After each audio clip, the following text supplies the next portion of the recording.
In this episode of Fictional Hangover, we talk about how you should not punch random dudes or put ass paper in a library book. But you should write great grown-up characters in books and buy once-in-a-lifetime carpet.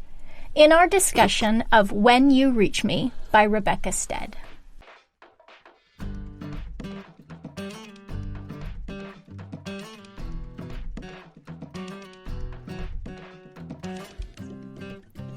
Hey everybody, welcome to Fictional Hangover, a podcast about books that is full of spoilers. Every week we discuss a different book in way too much juicy detail. I'm Amanda.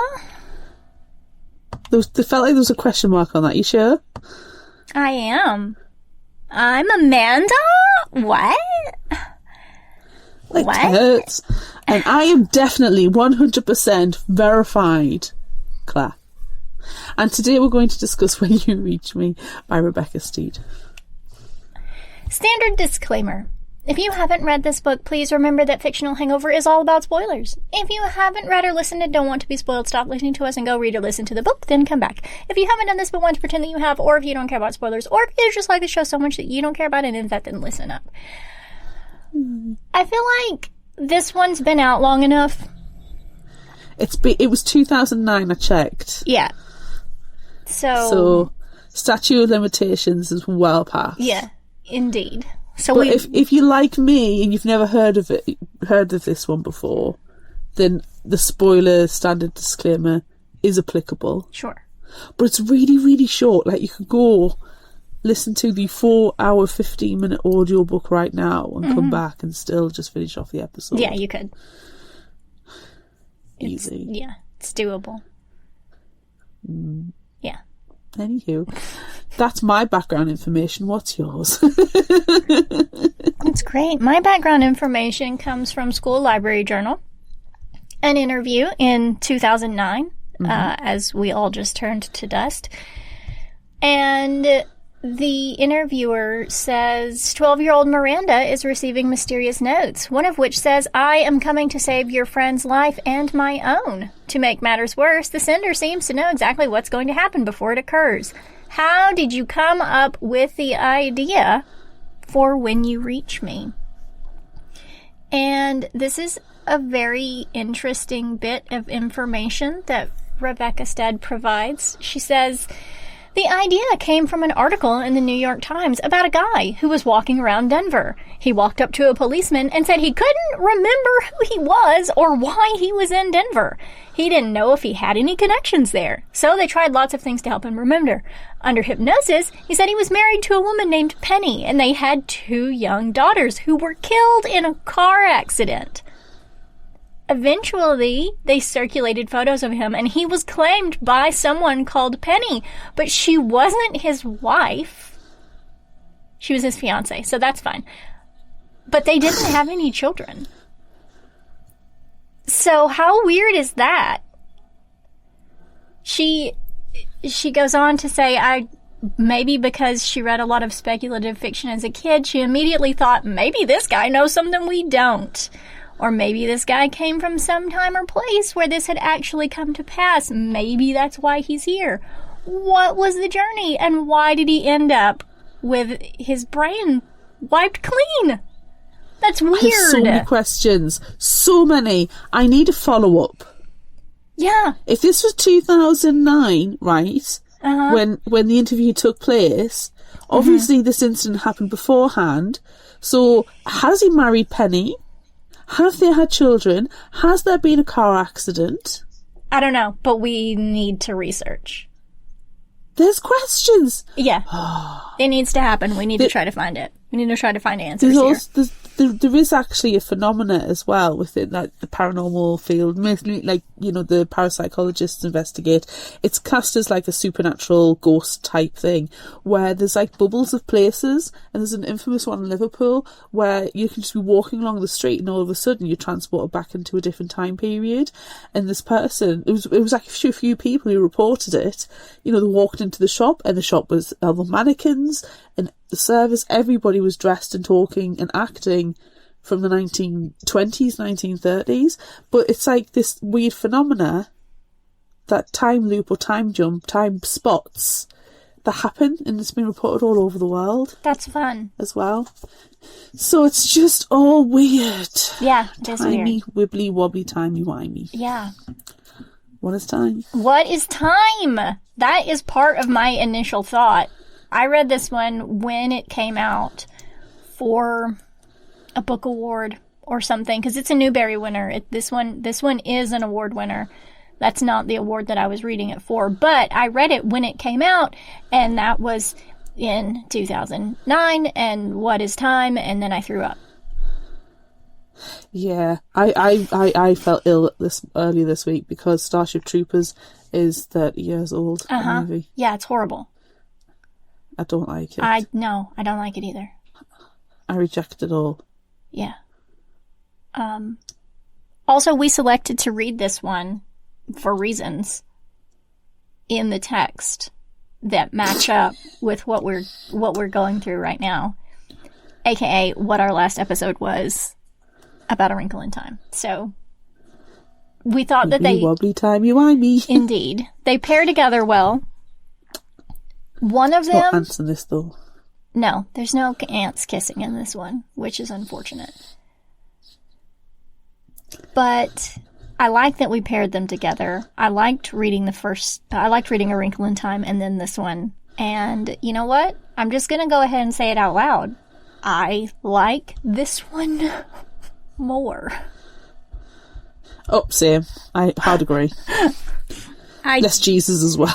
Yeah, I didn't hate anything that happened in this book. I mean, well, no, I take that back. There is something that I did hate, but I didn't hate nearly as much that happened in this one as I did. It wasn't as awkward. Yeah. And, like, you didn't have to sit there and just say, oh, well. I mean, face it, it's set in the 70s, okay? Yes. But you still didn't feel like you had to sit there and go, ooh, cringe. It's a book of the time. It's a book of the time. Right.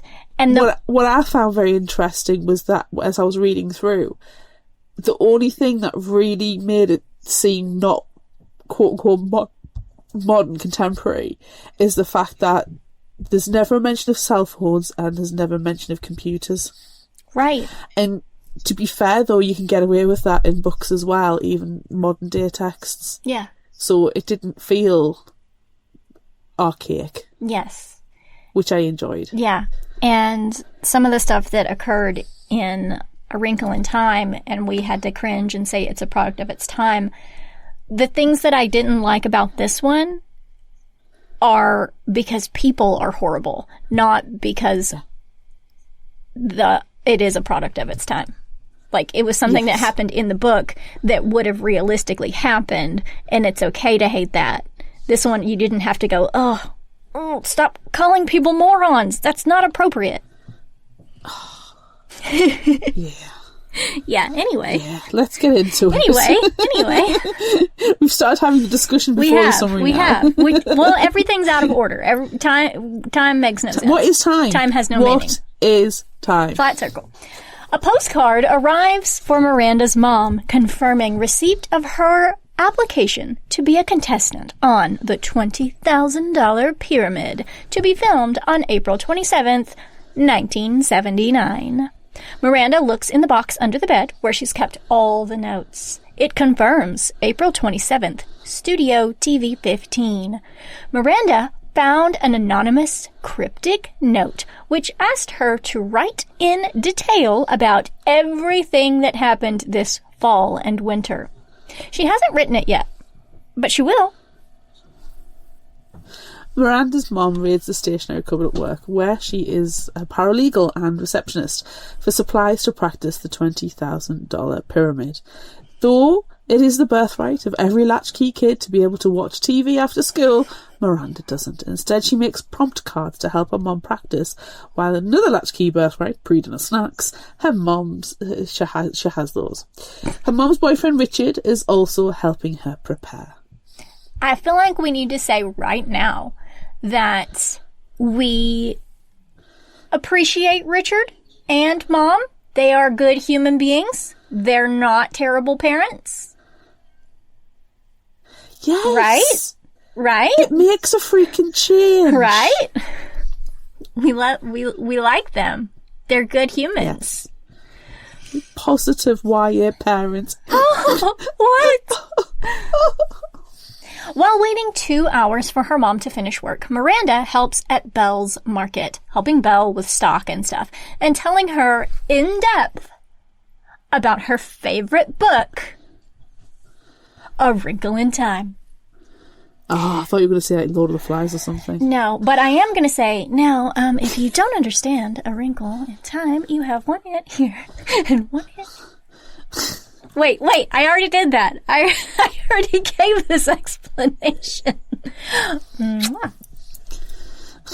Once home, Miranda and her mom hide a spare key in the old fire hose in the lobby that probably doesn't work anymore. The key is important to mention in the letter that Miranda is meant to write. There is no pyramid practice tonight because there is a tenant meeting with the other building residents. Miranda's mom scribes the meeting and sends the many and detailed concerns to the landlord, who promptly does absolutely nothing about them. Miranda recalls when her mom moved into the apartment and she was just a baby. It was grimy and dusty and needed a lot of elbow grease. Her mom met Louisa that day, another tenant, another single mom, who would turn into her mom's best friend, and Miranda would soon be besties with Louisa's son, Sal. Now, though, Miranda has lost Sal. He's not dead, they're just not friends anymore. Oh, okay. I know. But that makes Miranda's world feel very unsafe. Like, walking home from school, past the homeless man on the corner, who her mom has dubbed the Laughing Man, which is a terrifying nickname. It's scary beyond all reason. That's really creepy. And he's scary because he acts erratically. And, you know, Miranda's just 12, and she doesn't understand mental health. But, like, now she has to walk past him alone. And so that's scary. That's scary for her, because she's a baby. It's scary for an adult as well, as well as a 12-year-old. Yeah. You know, if somebody has erratic behaviour, you know, it's erratic. Yeah. But I appreciate... By definition, it can be...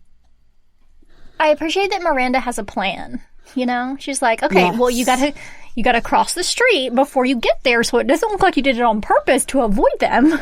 Like, she knows. Yes. She knows what's up. It's that's treating the situation with some dignity and respect for everybody. Yes. Yes. One night, Miranda is unsuccessfully trying to do her homework, thinking about the note. If writing just what happened was all that was needed, that would be easy. But she's been asked to write down the story of what happened and everything that led up to it. If absolutely forced to think of when it started, though, it would be the day Sal got punched. It happened in the fall, on the way home from school. A group of boys who like to hang out on the street before the Laughing Man were there. They seemed to be just chilling, so Miranda and Sal didn't cross the road to avoid them. One boy in a green army jacket split from them, punched Sal in the stomach and then across the face before just walking off down the street. Not a word was spoken, just immediate punch and walk away. The other boys shouted at the green army coat boy, so at least there's that. Miranda hustled Sal, on the verge of vomiting, past the Laughing Man and home. Sal closed his apartment door and wouldn't open it for Miranda. That was the end of their friendship. Miranda and Richard help her mom practice for the speed round of the $20,000 pyramid.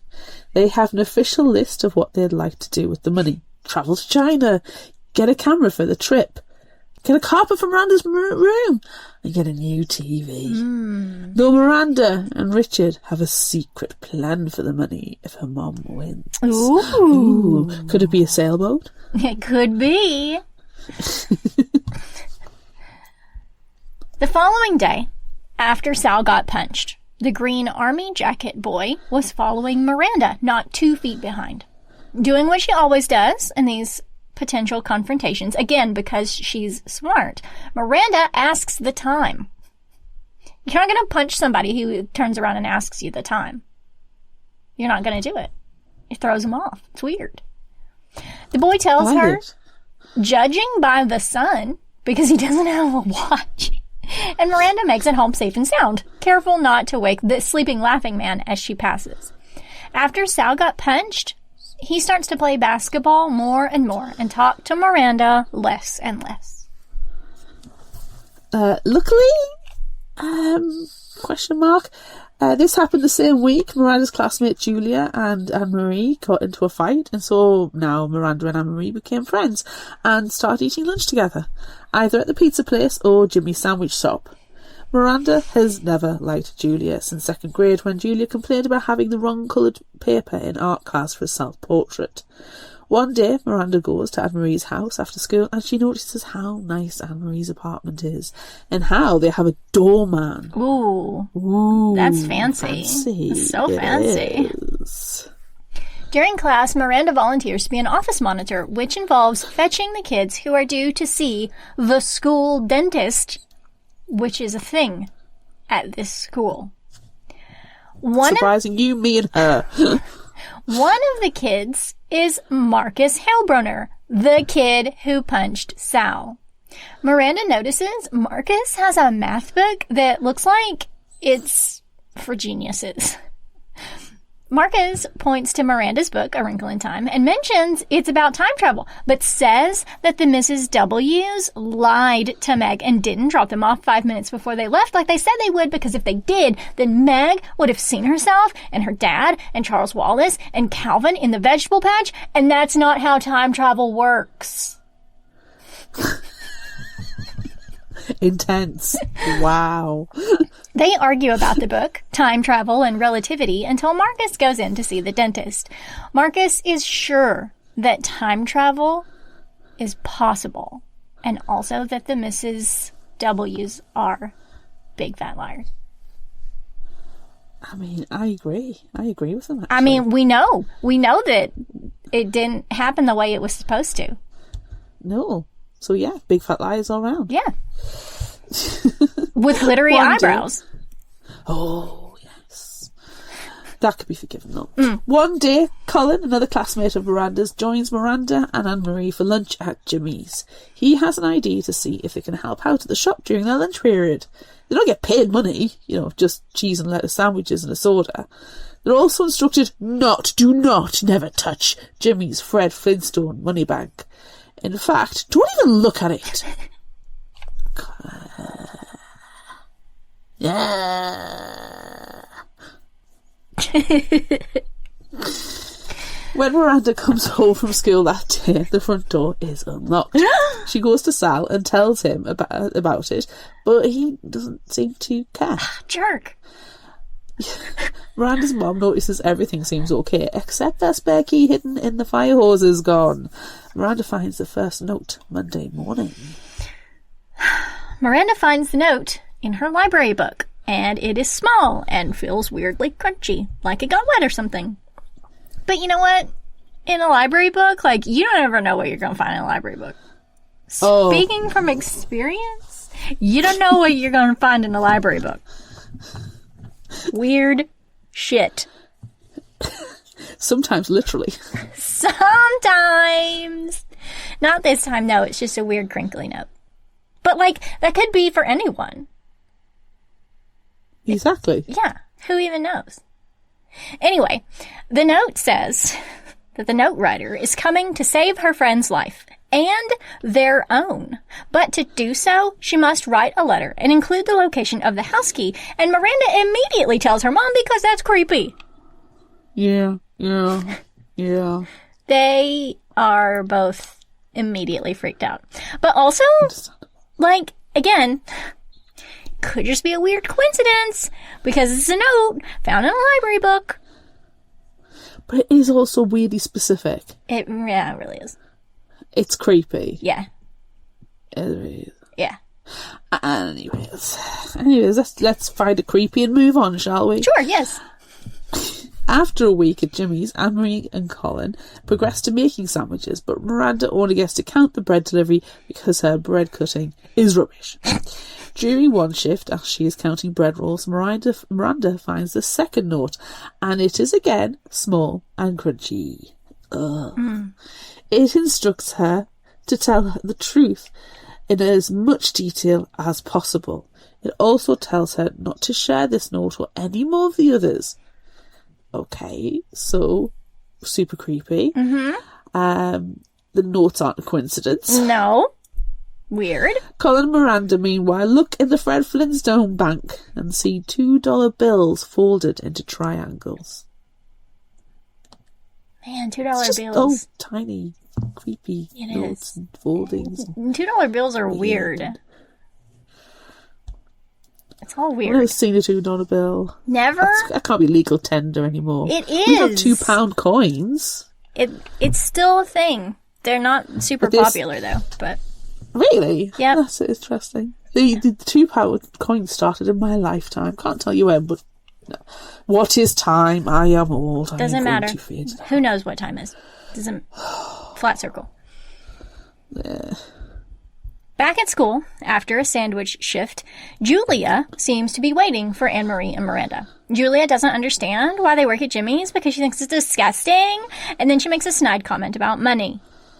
Anne-Marie corrects her bullying, but then Julia points out she shouldn't even be eating sandwiches or drinking soda.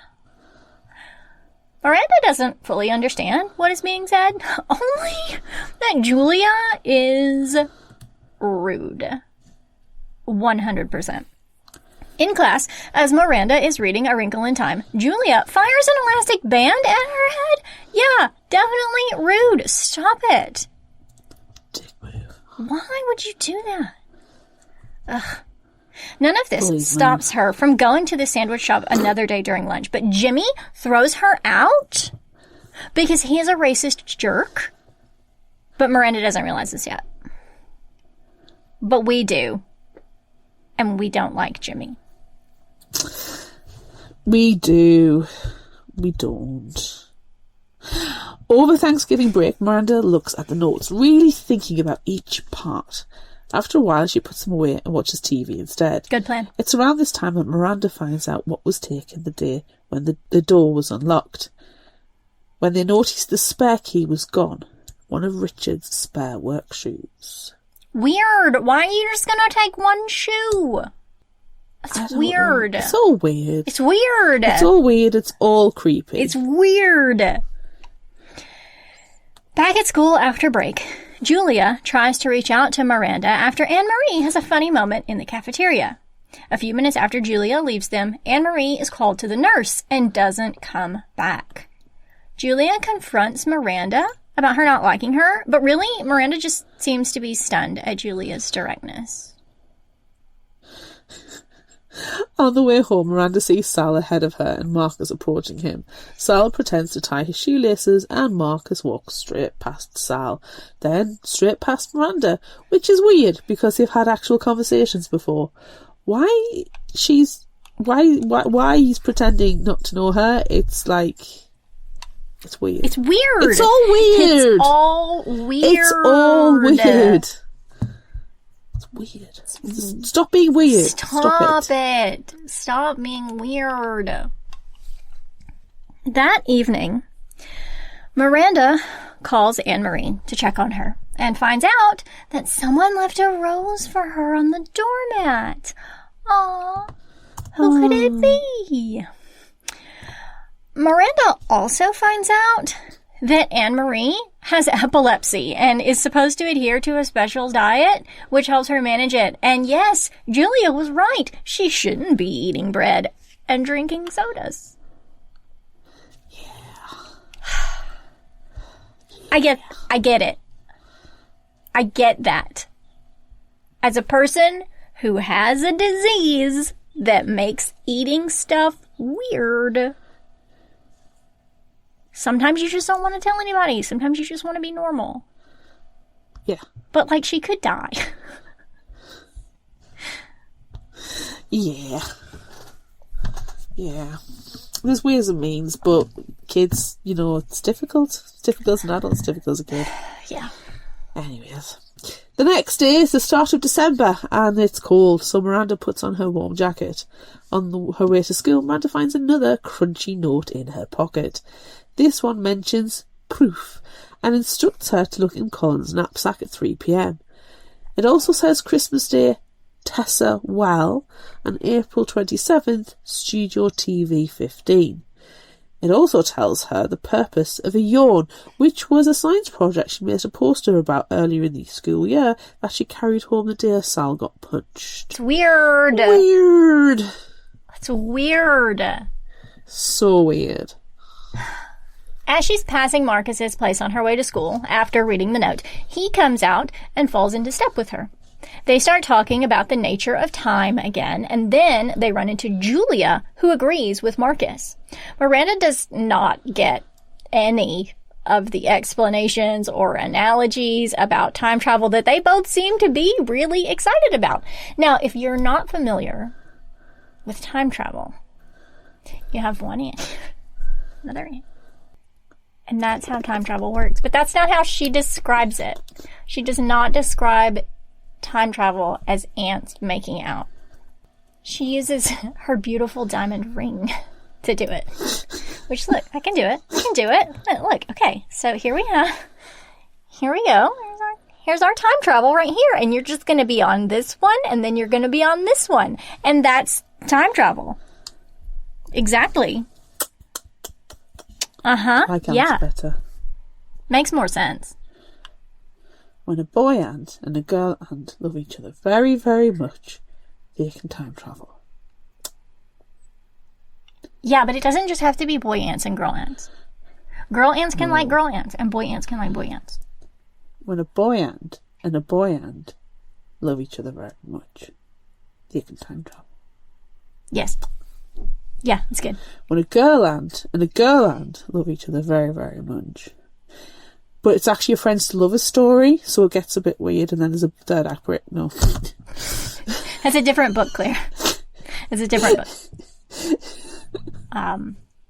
Okay, so anyway, change of subject, because like us right now, Miranda has no idea what is going on. So she changes the subject, and she asks why Marcus punched Sal.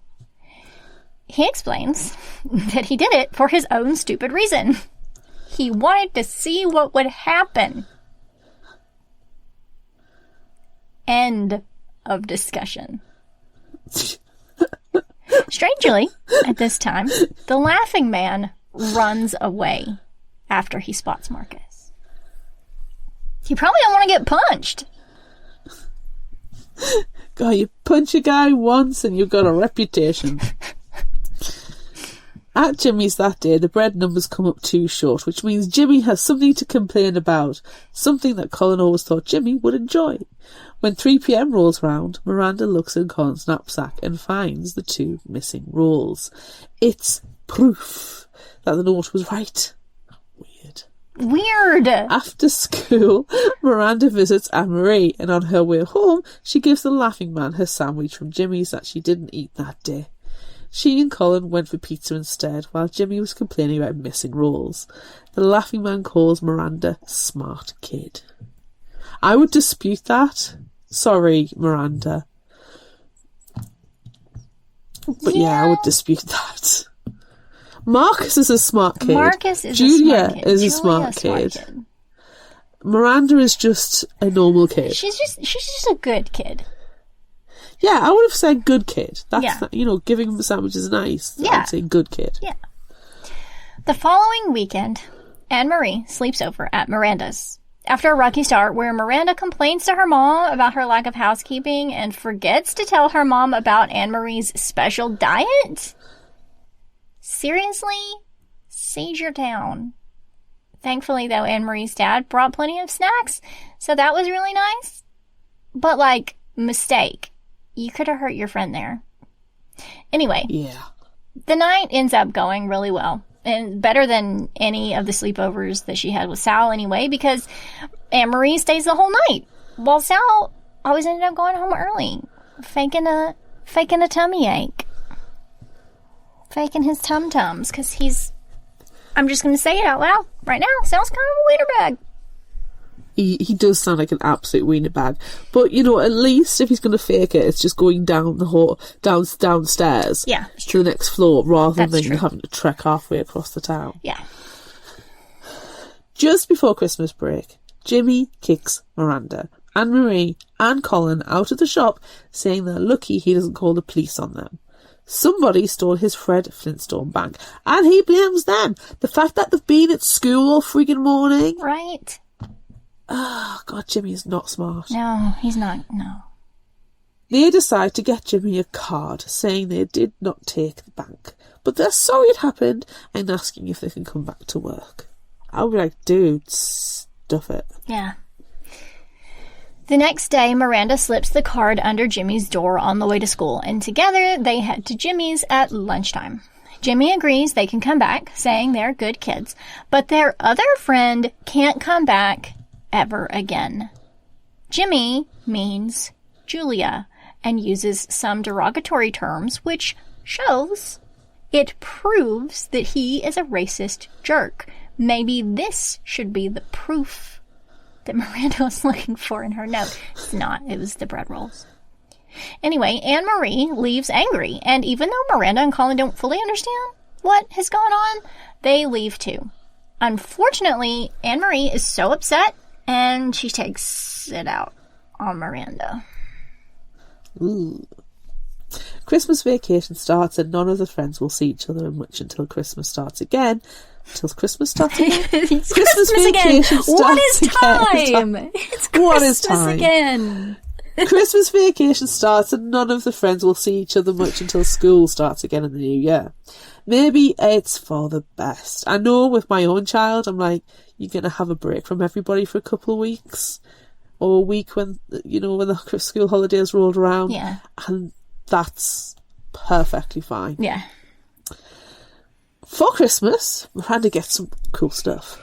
A beaded bracelet, a portable radio, a fancy journal, a sweater, cookies, and best of all, Richard gives her a signed, personalised, first edition of A Wrinkle in Time.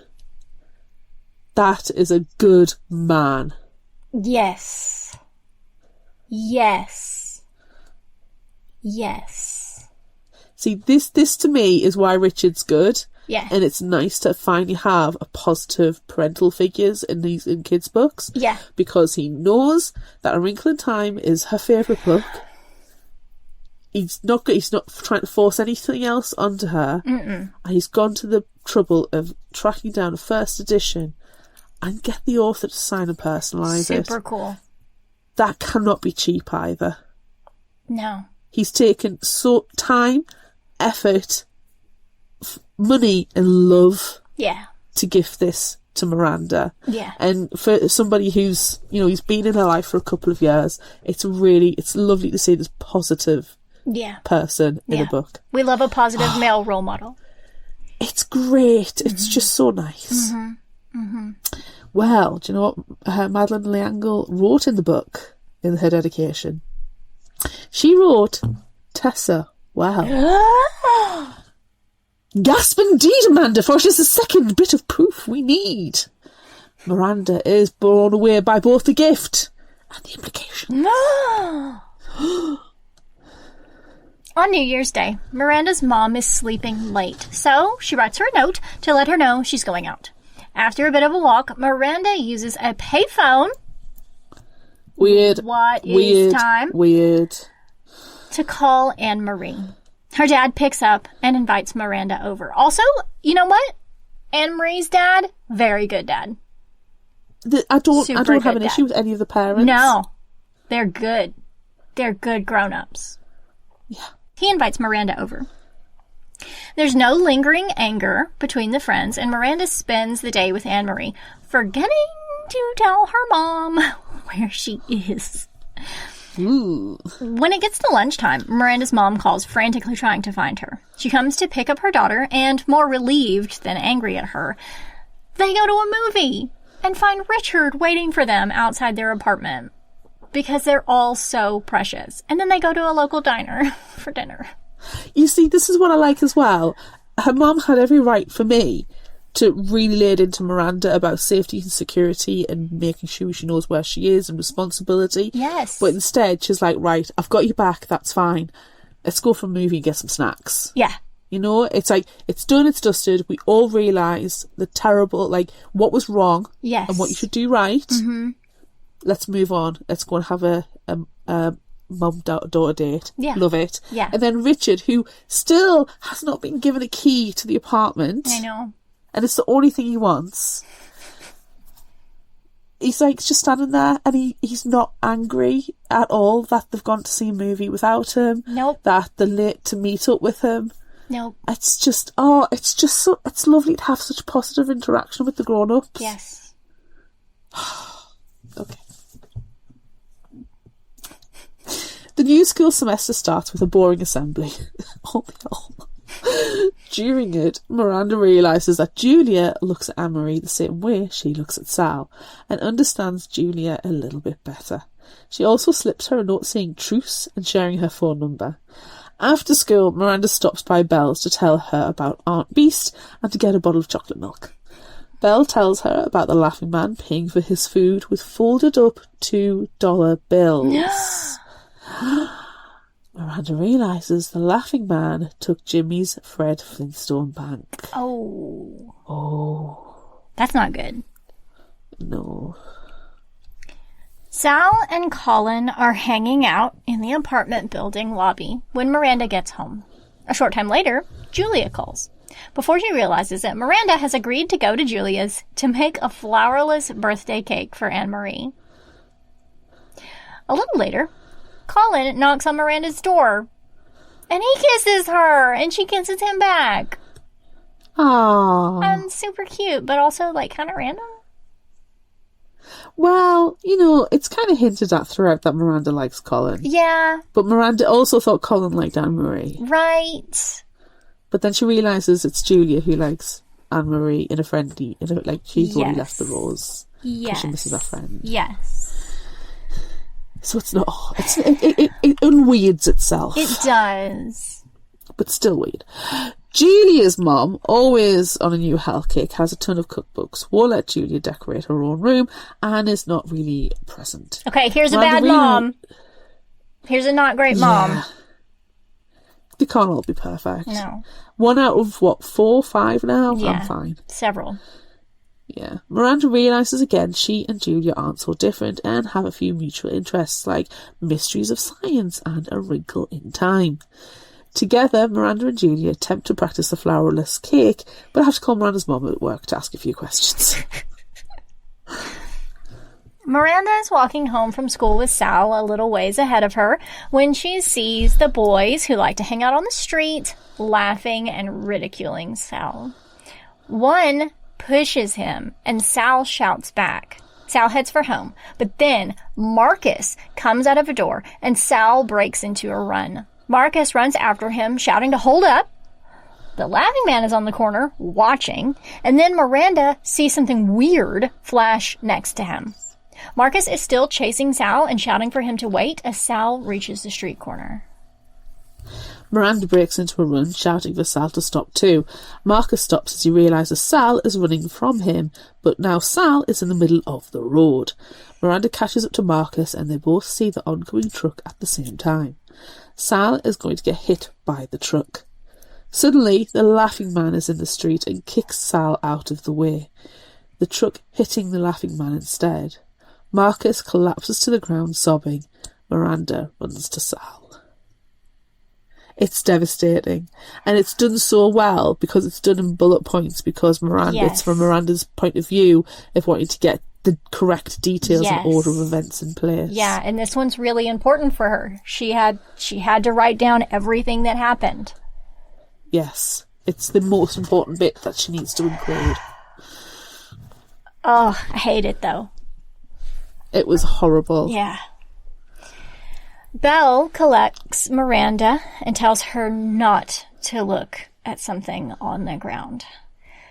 Settling Miranda at the Laughing Man's usual space, Miranda spots Richard's missing shoe. The mailbox Miranda is leaning against has the words book, bag, pocket, shoe scratched into it. Reaching inside the shoe, Miranda pulls out a fourth crunchy note. Ooh. The note tells Miranda this is the story she needs to tell and asks for her letter to be delivered by hand, knowing she'll understand who to give it to. There are apologies for tenseness, but the trip has been a difficult one, and a man can only hold so many pieces of paper in his mouth. Oh, that's why they're weird and crunchy. Oh. I suppose he could have put them somewhere else. We should be thankful for it being in his mouth. Yes.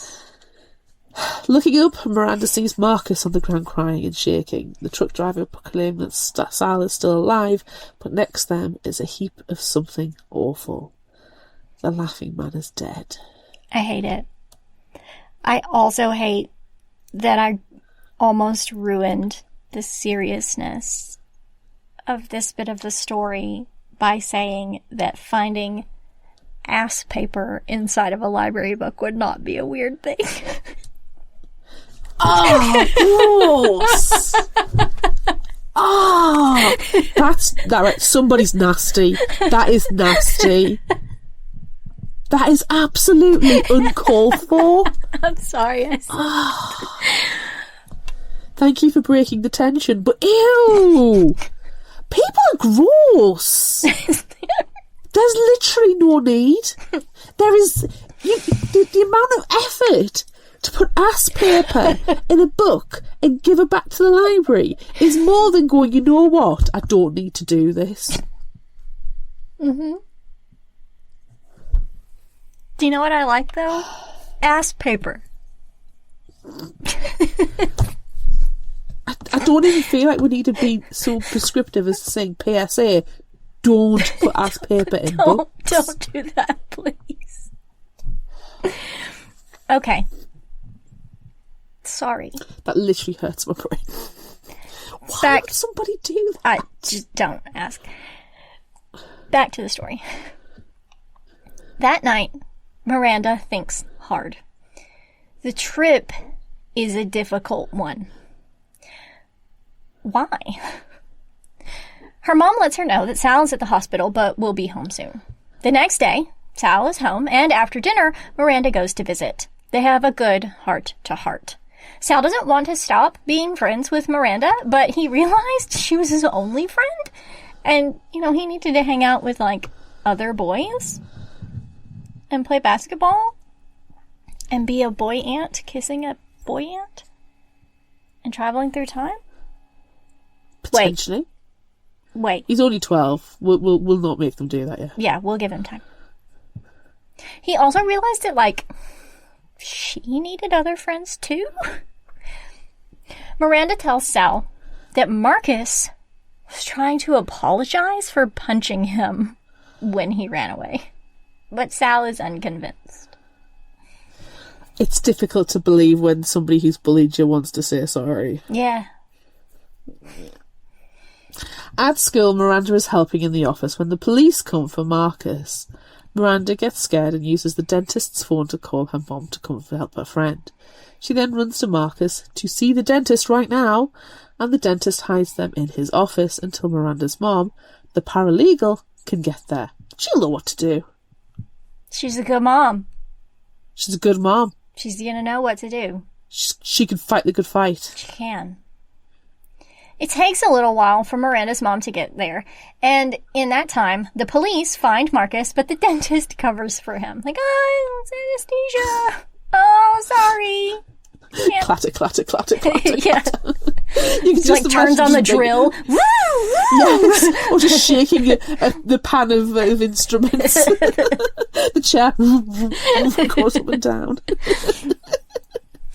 Marcus uses this time to explain why he hit Sal. His older brother was beaten up, and Marcus watched it happen. His brother wanted to know why Marcus didn't help, but Marcus didn't think he was part of what was going on, so he just awkwardly stared at them. His brother told him that one day he's going to have to hit someone and get hit back so he'll understand life better. Marcus wanted to understand, so he hit Sal. If Sal didn't hit him back. His brother called him hopeless after that. Then Miranda's mom arrives.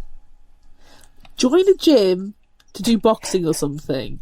Go to a boxing gym and say, listen, I want to know what it feels like to be hit. And somebody will hit you, except they'll do it in a practiced way. Yeah. You don't have to just find a random dude and punch him. Don't punch random dudes. Don't punch random dudes. Don't put ass paper in library books, and don't punch random dudes. Yeah. There's so many lessons to be learned here. Right. And they have absolutely nothing to do with the book.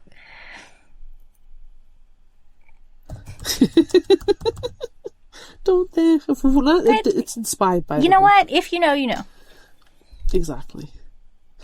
Miranda's mom and the police use the principal's office to talk. After 15 minutes, Miranda's mom instructs them to open the dentist's door. The police are gone. Belle reported Marcus to the police, thinking that he had chased Sal into the street on purpose. With everything cleared up now, all charges are dropped against Marcus. After this, life moves on. Miranda tries to forget about the Laughing Man, but she still needs to write the letter. When the postcard from the $20,000 pyramid comes inviting Miranda's mom to the studio on April 27th, that's the final piece of proof. Miranda, Richard, Louisa, and Sal go to the studio with Miranda's mom for the show. The recording is very fast, the music very loud, and Dick Clark is right there. Oh my god, it's Dick Clark! He's right there! Before she knows it, Miranda sees Dick Clark leading her mom to the winner's circle. Miranda is staring at her mom so intently everything fades out. And then her mom is jumping up and down, and the crowd around her are cheering and clapping. During the moment her mom was in the winner's circle, Miranda has an epiphany. The Laughing Man had already read her letter before he died, and he knew everything. Time travel's possible! April 27th is also Richard's birthday, so they celebrate that night. Miranda hands her mom an envelope Richard put together that she has been keeping safe. It's filled with applications for law school. Aww. Richard's birthday gift is a key to their apartment. Yay! The next morning, Miranda starts writing her letter to Marcus. She realizes what a horrible burden it will be. Yes. Suddenly, Miranda remembers that the Laughing Man would lie on the ground with his head under the mailbox. Going to investigate, she finds the spare apartment key and a pencil drawing of a woman who is clearly an older Julia. When Miranda finishes the letter, she hands it to Marcus and tells him to try and not land in the broccoli. He's smart. He'll understand. Oh. Have you ever wondered what Tina Fey has in common with Jonathan Swift? Or how Star Wars is connected to feudal Japan? Or just how pervasive Shakespeare's influence still is? I'm Rhonda. And I'm Erin. And our show Pop DNA explores the literary and historical roots of your favorite pop culture works. Like the Greek mythology and early 20th century feminism echoed in the film Wonder Woman. Or the classic dystopian fiction and real-life political revolutions that informed the Hunger Games. Every month, we bring you a deep dive discussion of a selected pop culture work, featuring jokes no one will think are funny and literary references no one asked for. Find us at thepopdna.blog. Or anywhere you get your podcasts. By the way, Shakespeare is bigger than Disney. I love this book.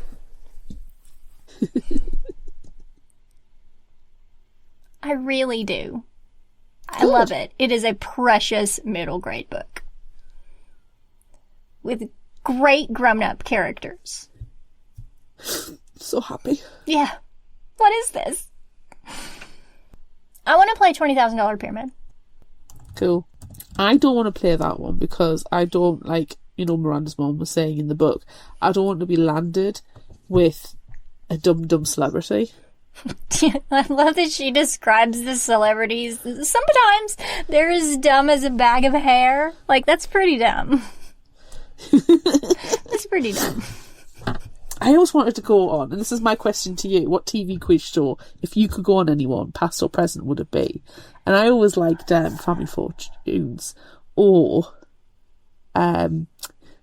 which one's the spinny wheel one? Wheel of Fortune. Yeah. Yes. Yeah, I like Wheel of Fortune. I'm good at letter games like that. I like to solve puzzles with letters. So Wheel of Fortune would be good.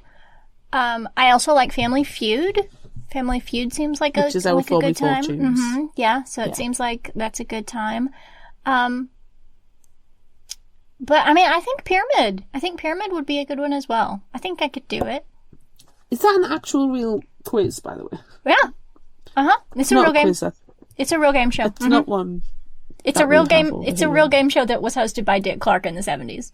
It's real. Yeah, I figured it was. Yeah, so it's pretty cool. And like the way that she describes it throughout, and you will have noticed reading it that each of the chapters has like a chapter title. Yeah. And it doesn't... It's like 55 chapters. Yeah, and it a lot of them don't make a lot of sense if you don't know what the $20,000 pyramid is. Because... No, it didn't make a lot of sense. That's how the categories are labeled, like in the game. So you have a list of 7 things, and you have to get your partner to guess what they are. And so you have like a category, things that are white, things that you eat or whatever it is. And so you have to give out all these lists of things, and they have to determine. And then at the end, you're just saying all of these words, and they have to guess what the category is. So it kind of flip-flops. It sounds like some board games I've played. Yeah. Do you have Pointless? No. What's that? I quite like Pointless now and again. It's not I don't watch these type of programs, but when you just need to, you might have finished work and it's been a rubbish day and you just want to put something mindless on. Yeah. It tends to be what's on when you get in from work. And Pointless is one where they'll ask a question and they might give you some categories, like some answers, and you've got to find the one that the least number of people were able to answer. No, that sounds fun though. Yeah, it's it's fine. The presenter's a bit of a douche, but I can't with them all. Yeah. I used to love Generation Game when I was younger. What's that? On Saturday evening. You never had the Generation Game? You will have had a version of the Generation Game. Oh, how do you describe the Generation Game? I'm going to quickly Google.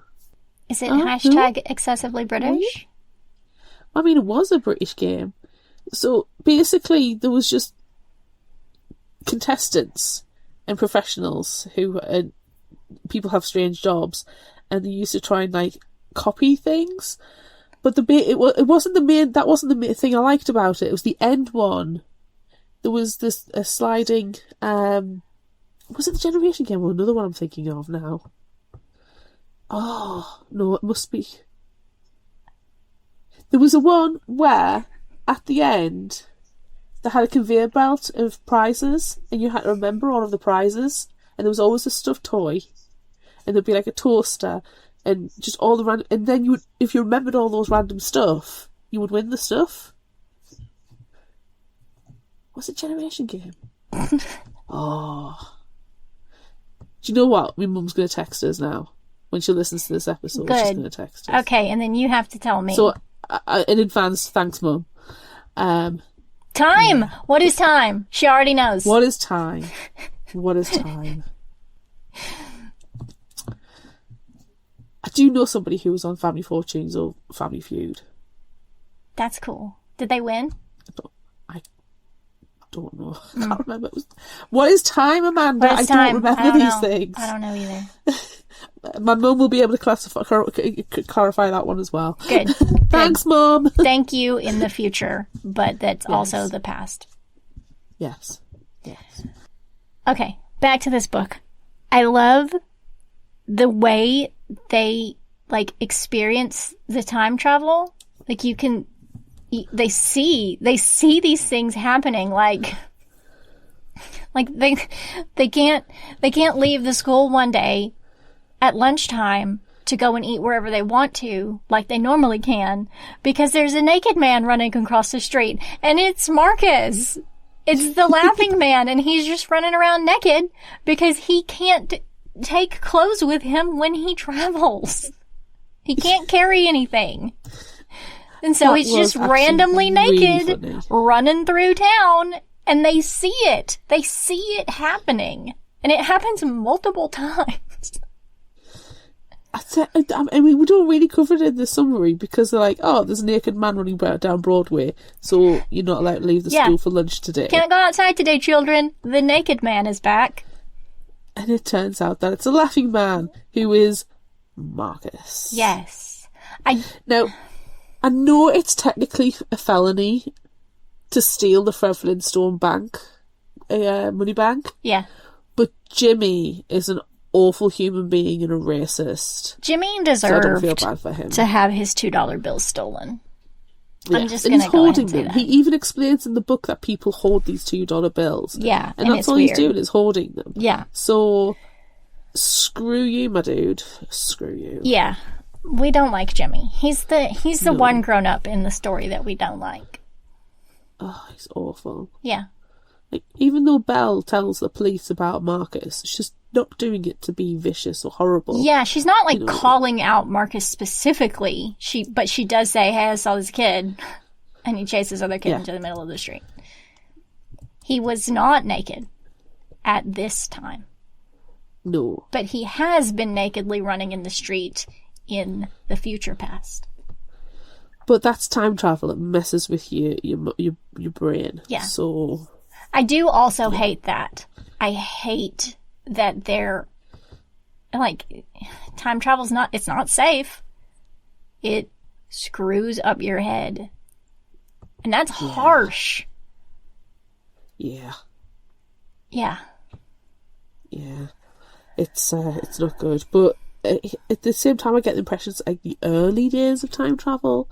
So it still may be changed. Yeah, and maybe because we don't also see naked Julia glitching through time, so maybe Julia continues on their journey and maybe she can safely travel through time. She died. Yeah, but when? You don't know what she did? But that's the whole thing. He's there because he says, it's now time when I've got nothing left. I can come back.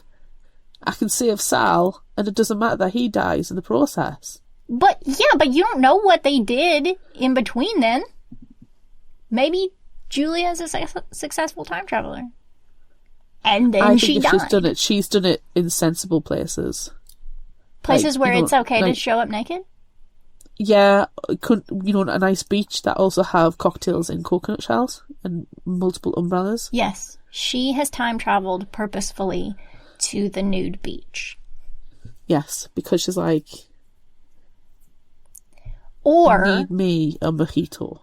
Or she time travels to her own shower, or to the sauna. It's all very, dare I say, Arnold Schwarzenegger. Yes. And you know what? That's absolutely fine. Yeah. Because we haven't mentioned Arnold Schwarzenegger in several episodes. Exactly. I felt like it was time. Yeah, it was. It's just time. Yeah.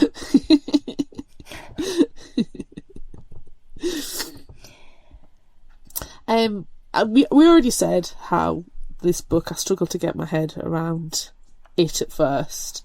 So I didn't love it as much as you did, but I did enjoy it because of things like having positive grown-up characters. Yeah.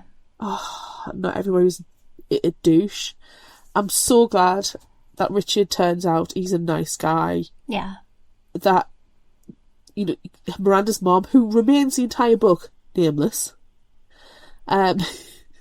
she's able to sort out the police issue over Marcus quite sensibly. Mm-hmm. And it's just, those positive bits really helped me get through the book, because Miranda, I don't know how much I like Miranda. Yeah. She's fine. She's okay. I question her taste in favourite book, but you do you, Miranda, you do you. Right. It's not for me. It's got to be for somebody, and that somebody's for you. So great. Yeah. But I think, my favourite character was the dentist. The dentist was a good guy. Because he was a good guy. He realised something was wrong was up. Yeah. And just the clattering and the drills. Yes. She go up, she go down. Oh, I'm paste. The paste. It was just hilarious. I really, really enjoyed that. And he didn't question why you needed to keep Marcus safe. He stepped up. Yeah. And I enjoyed that as well. So yeah, that was good. You know, there was another character, another grown-up character that was not included in the summary because, she Wheelie. was pretty pointless. Yeah, Wheelie. Oh, Wheelie. The school admin. Yes. The secretary at school. Doesn't want to stand up out of her chair and just wheels herself around everywhere. That would be me. Oh, yeah. And I would huff and puff about you skipping out and wanting to have some paper and doing this, that and the other, young miss. I think I would be a school admin with attitude. Yeah, probably. Because you know she's seen it all. She has experienced everything. And she's fed up with it. She is cynical. Yes. And I can relate to that. Yes. I also... Do you know what, though? What? Can I ask? Of course. Gonna ask. What is time? What is time? The Laughing Man didn't need to die. He didn't need to die. No. And and he was there on the corner practicing his kicks. Oh. He was practicing his kicks to kick him out of the street because he knew it was going to happen. And then he still got hit. All he needed to do was say, all that needed to happen was that in the note, Miranda says, "Come out of your door 10 minutes later," once Sal's gone past. Because Sal's running away from the laughing kids, but it's Marcus who spurs him to run hell for leather. Yeah. And I think he probably would have stopped, looked both ways before crossing the street with the laughing kids, because the laughing kids, they'll jeer at him, but they've never run after him. Right. But then Marcus has never run after him. Marcus has literally just thrown a couple of punches and that's it. Sal's a wiener. Sal's a wiener bag. If Sal wasn't a wiener bag, the Laughing Man would still be alive. Yeah. Because, nobody likes to get punched, but he should have confronted Marcus. He should have been like, "Hey, man, I've seen you talking to my friend. Why did you punch me?" Or punch him back. Don't run like a wiener bag. I mean, it's okay to run from a fight. You don't always have to fight, but, don't be a wiener bag. This is a different situation, though, where Sal knows that Miranda is on speaking terms, if not a friend of Marcus. Mm-hmm. So you could get a mutual friend to be like, "Can you just ask him to back off or something?" But literally, there's been one interaction with them, and now Sal is just, I don't know. It doesn't feel right. Sal's the weakest character out of the lot. Yeah. Why do we care so much about him? Yeah. But I'm glad that when maybe Marcus literally freaking invents time travel. Yeah. Not worth it. I like Marcus more than Sal, even though For Marcus unprovokedly punched Sal. Yeah. I think Marcus is probably my favorite character. I like him quite a bit. And, he's the Laughing Man. And that's he invents time travel. And he invents time travel. And I bet he's a good influence on Julia. Julia comes across a bit snobbish. Yeah. And I bet he smooths out her rough edges. Yeah, I think... And she ties his tie when he has to go for grant applications. Yes. I think that Julia is smart, but she's one of those kids that, like, knows she's smarter than you. Yeah. And she's a jerk about it. And Marcus is really smart, but he's so smart that he's just oblivious and he's on his own plane. I agree.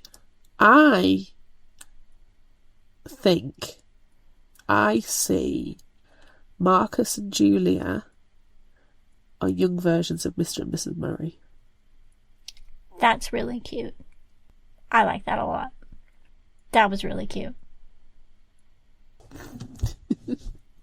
And then they have a weird child called Charles Wallace who makes sandwiches. Yes. Liverwurst and cream cheese. Ugh. I could live that. I would accept that as our own form of canon. It feels right. It does. And because it's time travel, and it's so fine. Heavy linking Yeah. A Wrinkle in Time. I like it. Okay. I think I like it so much that we don't talk about anything else and we just move over to favorite final thought quote. I 1,000% agree. Yeah. Because, let me just say... Let's time travel over to final thought quote. Because there are no surprises in this book. Because it's all weird. Yeah. Okay. What do you got? I'm going to give you 3. I have the entire book. So you share whatever you need to share. And then I'll share the rest of it. Without plagiarising. After school junk food is another fundamental right of the latchkey child. It is indeed. Yes, it is. He says pyjamas are good for the soul. Right. It's slightly taken out of context, but we'll go with it. And the last one, which worryingly relates to what we've already kind of talked about. That's a whole different bucket of poop. Oh, ass paper. Okay, now I'm going to share the rest of the book. Sometimes you never feel meaner than the moment you stop being mean. Ooh. I don't know, I just feel stuck. Like I'm afraid to take any steps in case they're the wrong ones. Ah! Okay, so something about Miranda's mom that we don't mention. She's Miranda thinks she's childish in the way that she dresses, but I'm just gonna say that she dresses the way she wants to dress, and I feel like I would be best friends with Miranda's mom. I think Miranda's mom goes to thrift stores and she puts all the money, that spare money, into Miranda's clothes and not in her clothes. I think I could agree with that as well. But there's a scene where her mom is wearing these weird tights, and Miranda calls her out on it. But I appreciate what she says. Nice tights, I snorted. Or I tried to snort anyway. I'm not exactly sure how, though people in books are always doing it. I felt personally attacked because I have a lot of weird tights. Same. So, screw you, Miranda. Most of the time, people get distracted by little stuff and ignore the big stuff. Ooh. And that is true. And as I said earlier, really appreciating what Miranda's mom says, he wasn't as dumb as a bag of hair, but he wasn't the sharpest knife in the drawer either. So good. I just like it. It's wholesome. It is. It's a very nice book. Okay. Would you rather time? Beep. Yes. Pew, pew, pew, pew, pew, pew. Pew, pew, pew. Meow. We asked Where would you rather find a mysterious note? This note is not crunchy. Please note we were kind. A book, a bag, a pocket, or a shoe. And resoundingly, book 1 across the Facebook Fictional Hangover page, the Facebook Fictional Hangover Book Club, and Instagram. Shocking, no one. No one wanted them in the shoe. No. No. We do have some comments. Emily on Facebook. I choose a book because I read constantly, and it's mysterious and cool to find a note in there. Yeah, unless it's on an ask paper. Cindy says, I think I'd choose to hide the note in the book also. Annie, definitely a book. I keep memorabilia in my books. Makes for a nice surprise. For instance, when I open up my copy of Winter Solstice every December and find a postcard from friend Susan in Switzerland. That's cute. Bree says, a book. It's just classic, and the note will make a great bookmark. Glimglam Jen on Instagram. Imagine it's been a busy day at school and you open the front pocket to get a pen and find a note. It's exciting. How did it get in there? When? It's a love note. You open the note only to find a drawing of a... what? Lucius Booth? I don't think that's supposed to be Luscious Booth. I think it's supposed to be this. A drawing of a luscious butt. Oh well. Tomorrow is another day. Just butt drawings. That's all it is. That's what happens when you join a book club with Fictional Hangover. I've just gotten a Fictional Hangover book club book today in the post. I may have to put a giant picture of a butt in there. You have to. Put it on an ass paper. No, I'm not that cruel. Author I may friend... just write on, this paper is an ass. Thank you. Author friend Kandar Blake says, a book. Shoe notes smell. And lastly, Trina Reed says, definitely a book. So I ruled out shoe straight away. Who wants to open a note that's been in a shoe? Then pocket next, because if it's my pocket, then someone has got close enough to me to slide a note in, which is creepy. Or I'm rifling through someone else's pocket, which feels nefarious. So I'm left with bag or book. A book just seems cooler. The note could be really old too. I don't think the note in a bag is old. It's probably just a letter from a parent getting their child out of doing PE. You see, if I put my hands in pockets, I just come up with tissues. Yeah. So I don't really want to put a note in a pocket because otherwise it's not an ass paper note.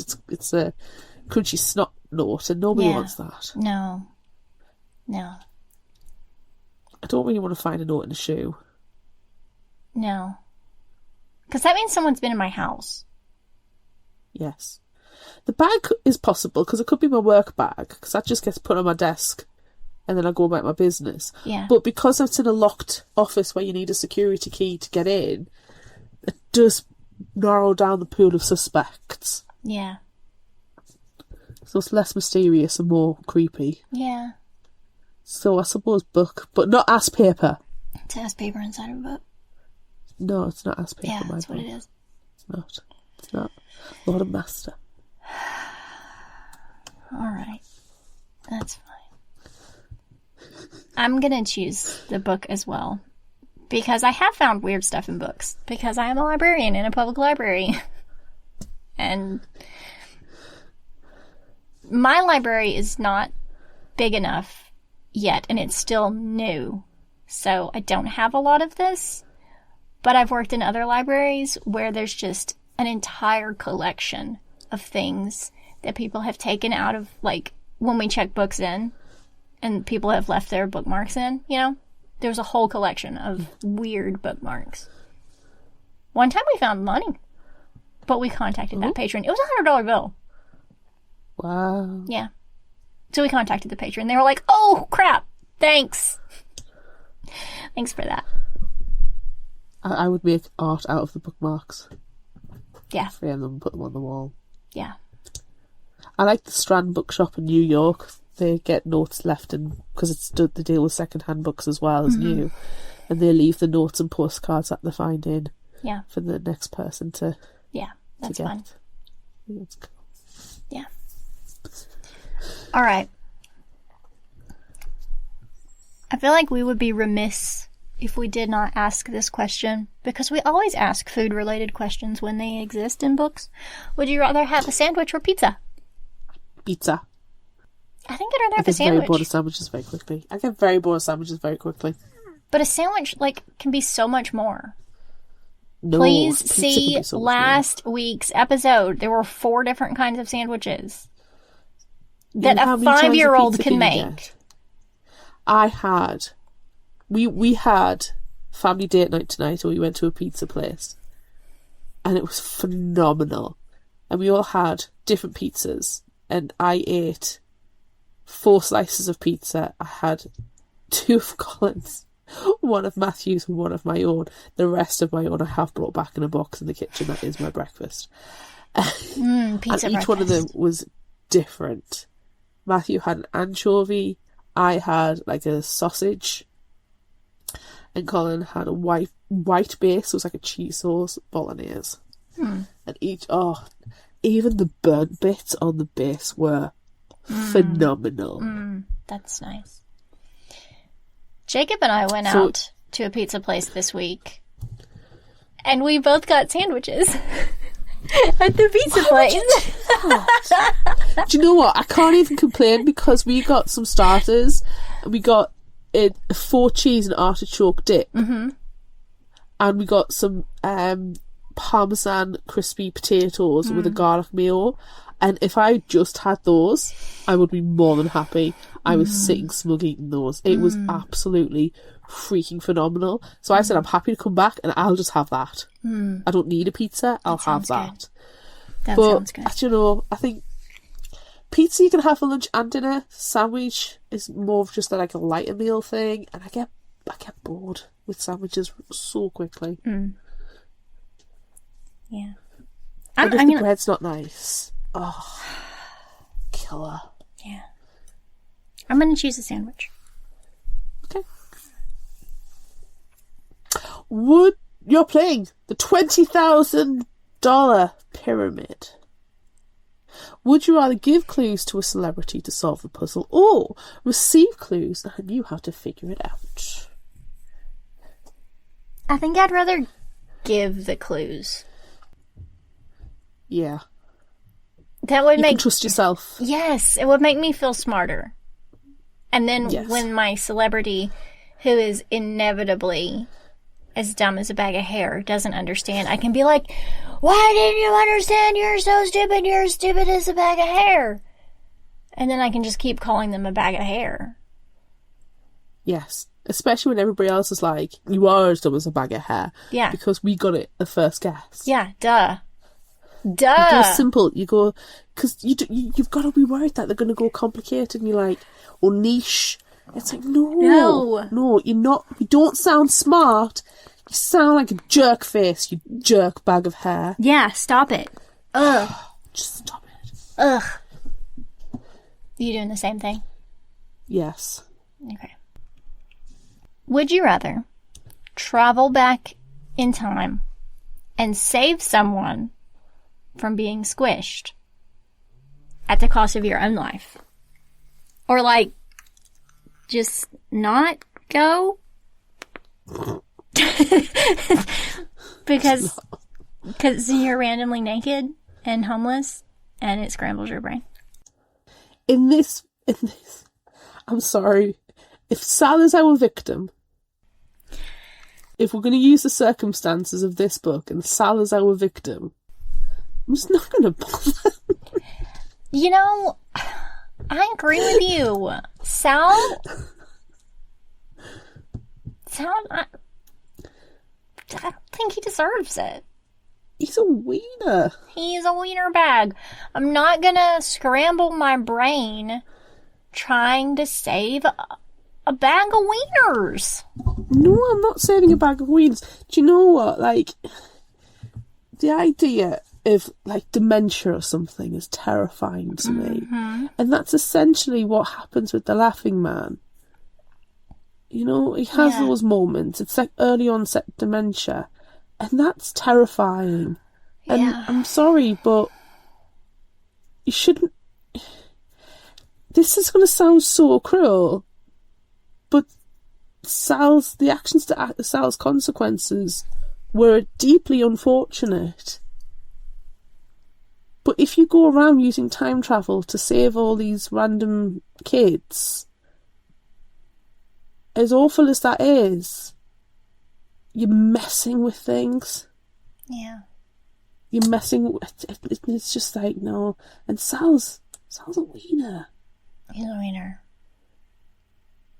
I mean, if he grows up to be like some miracle surgeon who can cure cancer, I'm fine. I'll do it. But I need to know I need to know that he does something with himself and not just being a wiener. You know and what? Not just be a bag of hair.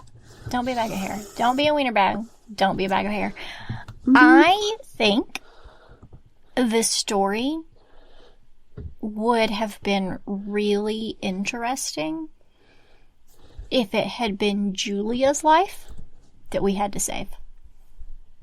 Because we don't like Julia very much. And it turns out that Julia is Marcus's love of his life. Twist! That could have been a really good book. Oh, yeah. Mm-hmm.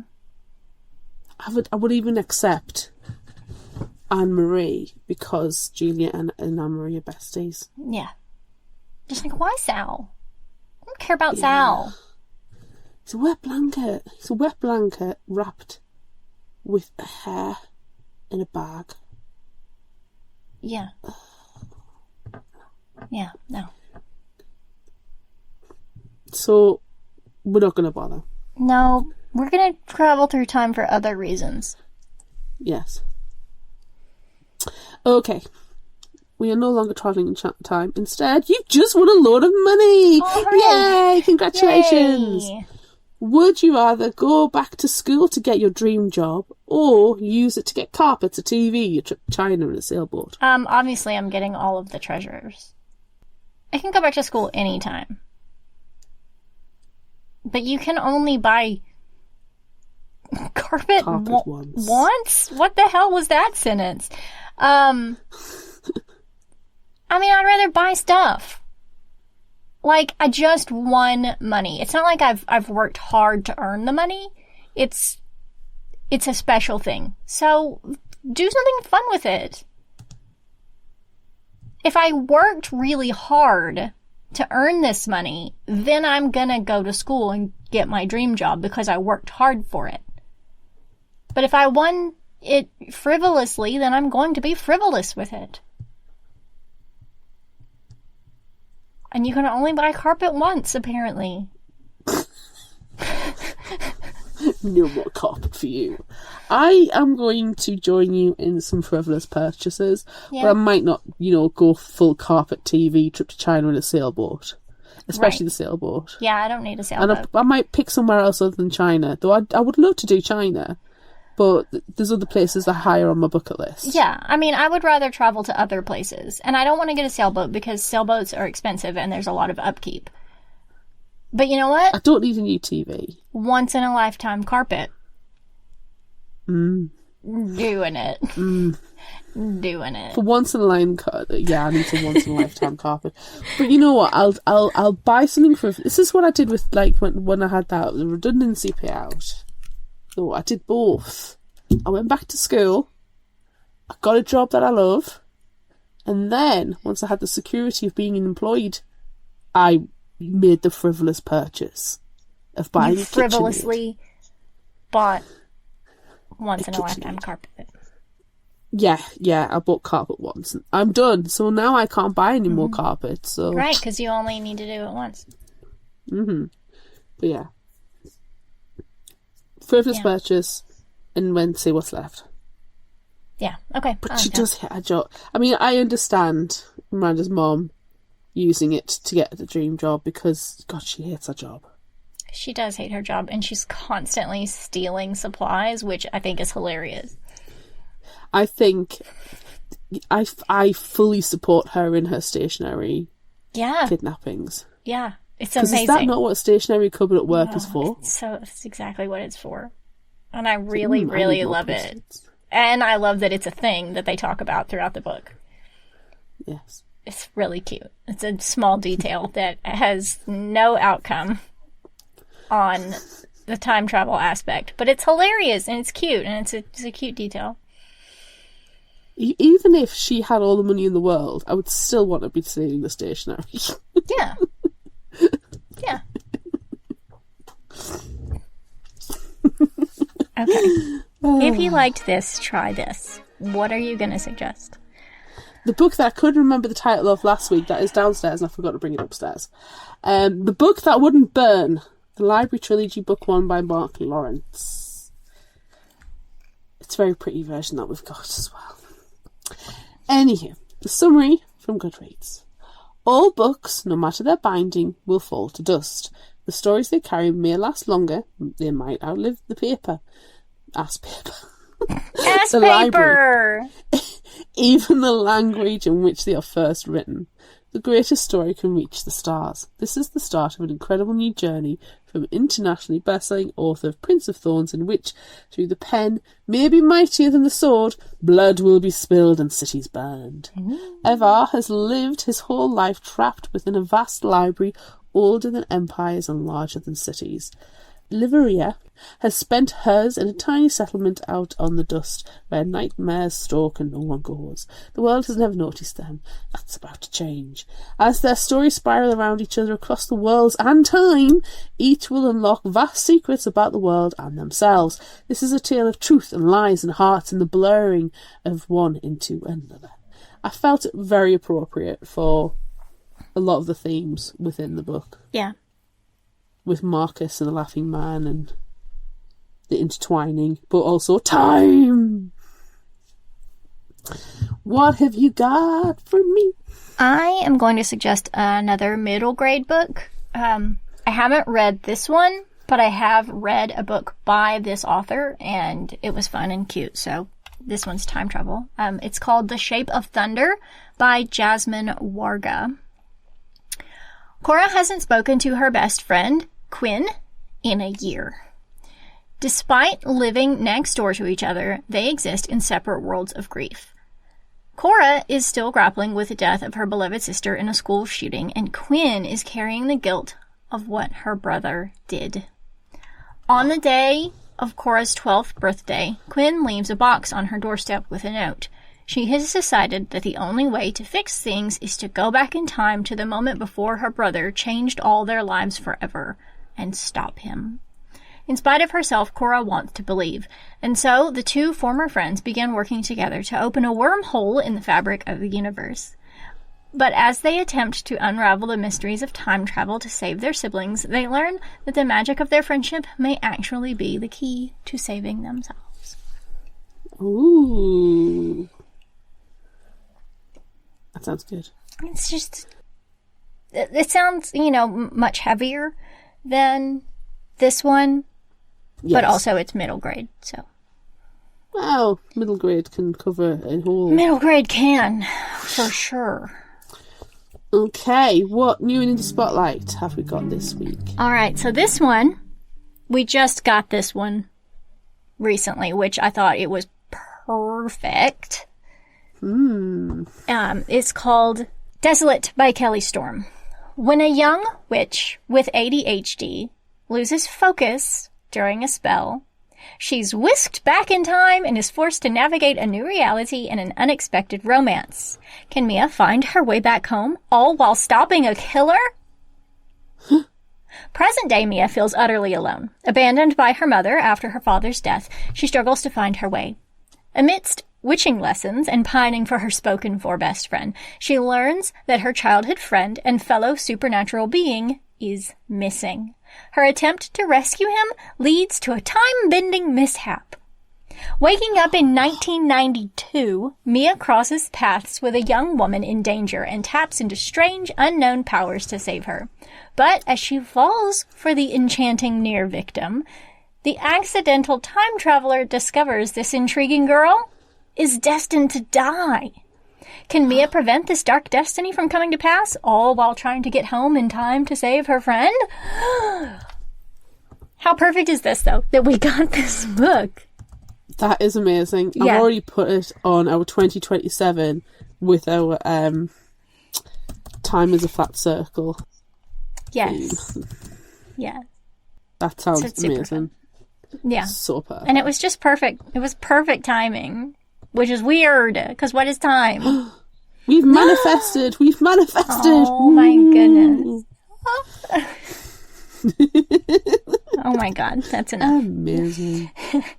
That's the end of this episode of Fictional Hangover. I'm Amanda. And I'm Claire. Join us next time. Ooh, we've got another time travel book here, and it's another weird thing with time. What is time? It's so weird. I hate it. It's going to make me throw up. Next, we are discussing... Fast paper. That would be bad. Join us next time as we discuss Throwback by Maureen Gu, which, if you travel back in time, you will know that we talked to her in a New and Indie Spotlight episode. Before New and Indie Spotlight episodes existed, before this book came out. What's time? What is time? Look out for our Would You Rather polls and monthly challenges on social media. Don't forget about our book club on Discord. Be sure to visit our shop on Redbubble at fictionalhangover.redbubble.com for all your favorite Fictional Hangover themed merchandise, and become a patron of ours on Patreon at patreon.com/fictionalhangover. Until next time, remember, the only cure for a fictional hangover is another book.